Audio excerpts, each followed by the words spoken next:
Alors ce livre est paru il y a quelques mois et c'est le livre le plus poétique que j'ai lu ces derniers mois, voire ces dernières années.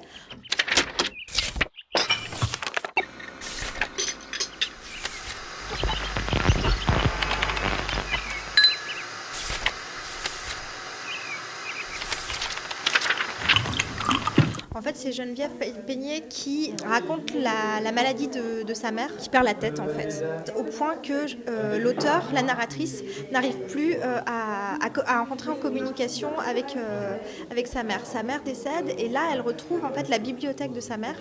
Et dans cette bibliothèque, il y a des polars. Elle découvre les polars dont on voit des facsimilés à l'intérieur du livre.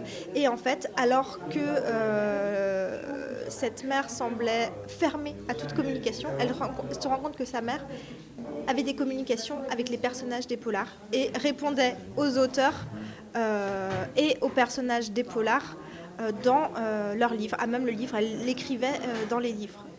Donc elle avait malgré tout une vie intérieure en fait extrêmement riche. Et donc ce livre en fait c'est Geneviève Peigné qui redécouvre ses manuscrits en quelque sorte et la vie intérieure de sa mère, le tout avec une émotion contenue, ce qui la rend encore plus forte d'une certaine manière. Le récit est entrecoupé de facsimilés.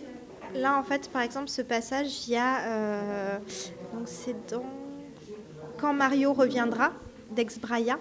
Et à un moment donné, il y a un personnage qui dit « Je l'ignore pas, maréchal, mais j'ai la faiblesse d'être bon catholique et de croire en Dieu. » Et là, donc, il y a la mère de Geneviève Peigné qui entoure ce passage et qui écrit à côté « Pas moi ».